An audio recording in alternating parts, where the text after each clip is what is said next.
Long ago, in a land... Até a própria, como é, a CPAD.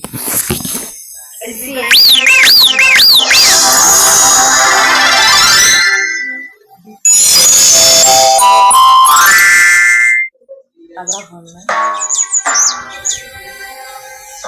Silêncio. Long ago, in a land named Uz, there lived a man named Job. Job was a good man who loved and worshipped God. Job was also incredibly rich. He had vast numbers of sheep, oxen, and camels in his possession, as well as many, many servants to look after his riches and his family. It was not only animals that Job had many of, he also had 10 children, whom he loved very much. He had 7 sons and 3 daughters, and his daughters were said to be the most beautiful girls in all of Uz. In fact, Job was so rich and with such a large, precious family, many considered him to be the greatest man in all of the land of Uz. But this did not stop him from worshipping God faithfully. By all accounts, Job was indeed a good and God-fearing man. Job was so firm in his worship of God that God used him as an example of his most loyal followers. When God would speak to the angels of heaven, he would show them Job's life and explain that this is what a truly God-fearing man looks like. But one of the heavenly creatures, named Satan, was angered by God's appreciation for Job. Satan stepped forward and confronted God, accusing, "He would stop being so holy if God would take away his blessings. Well, why don't we put him to a test? Let us take away all the blessings that made Job's life so pleasant and see if he would still continue to worship you." Satan was certain that once Job was made to suffer, he would curse God and lose his faith. God agreed to let Satan test Job's faith. God made but one rule, that Satan was not allowed to harm Job as he tested his faith.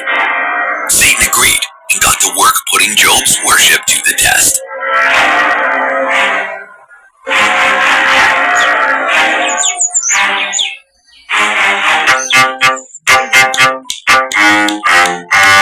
On what appeared at first to be a normal day, one of Job's servants ran into his home in a panic.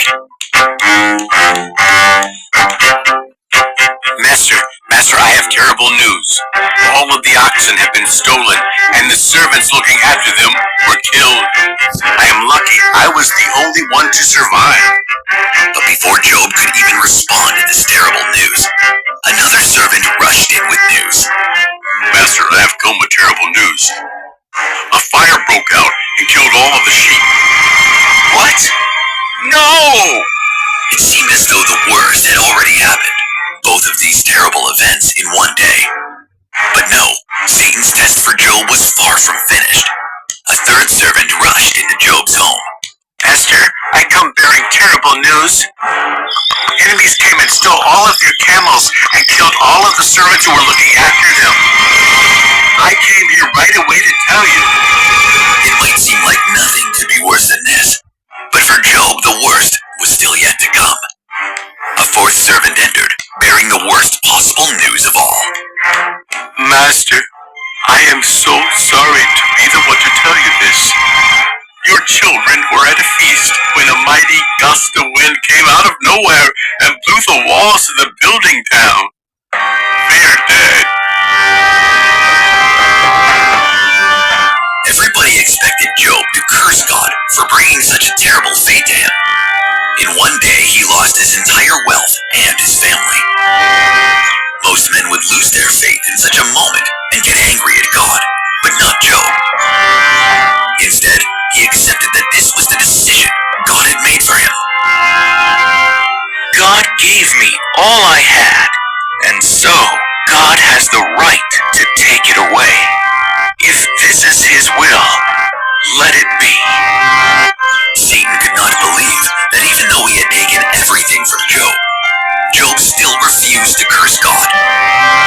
So Satan returned to God and asked permission to not only take Job's family and his wealth, but also his health.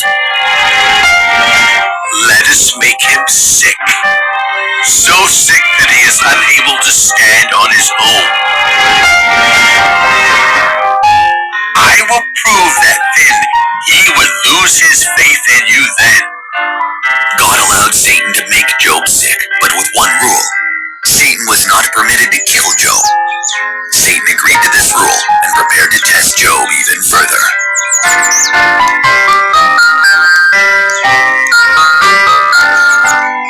And so Satan did as he promised, and the once healthy Job suddenly fell very ill.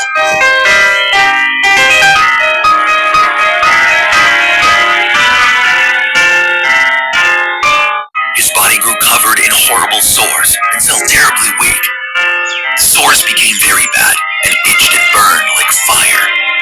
Eventually, the sores became so unbearable that Job was driven to scratch them with broken pieces of pottery.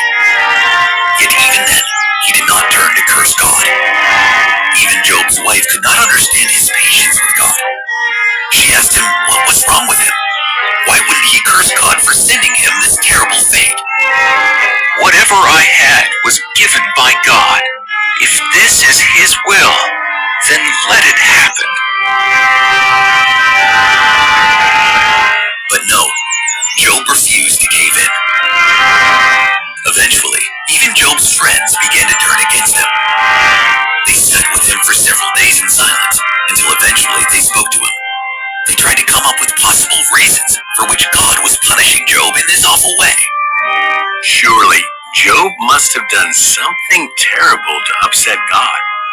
Yes, otherwise, why would God punish you like this? But Job refused to agree with them. He knew his faith in the Lord was strong.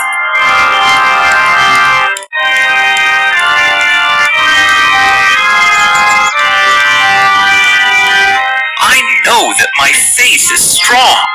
So why is this terrible fate befalling me? Why does God allow me to suffer like this?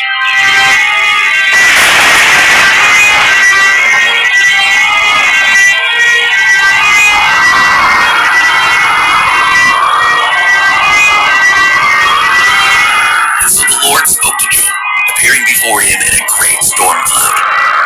God took through the universe and showed him all the wonders that he had created. God showed Job how complicated the universe truly is.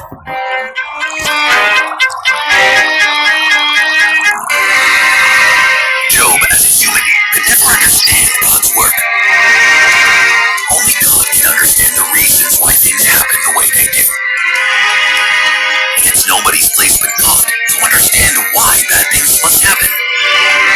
When God made his point, he finished showing Job the universe and left him. Once God finished speaking to Job, and Job was left alone, he couldn't believe his own foolishness. How dare he question God, or try to understand the way God acts when he was merely a human? There was nothing left for Job to do but worship God and repent for his ways. Forgive me, Lord. Allow me to repent.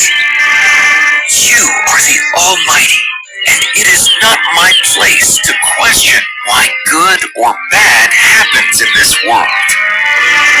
That decision is yours, and yours alone. And so Job had proven Satan wrong. Even with everything taken from him, his family, his wealth, his health, Job still chose to worship God and repent for any doubt he showed. No matter what Satan did, Job could not be swayed from the righteous path of a God-worshipping man. But this was not the end of Job's story. Once Satan had tested him in every possible way, God decided to intervene.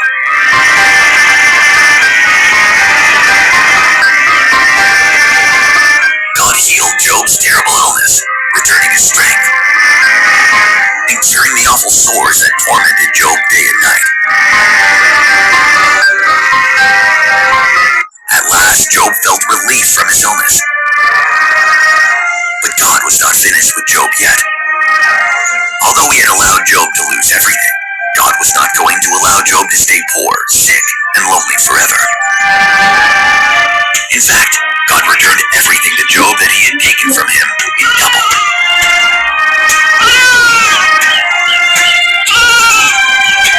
The story of Job teaches us that God's ways will forever remain mysterious to us. Even if we wish to understand why God acts the way he does, it is not our place to question the will of the Lord.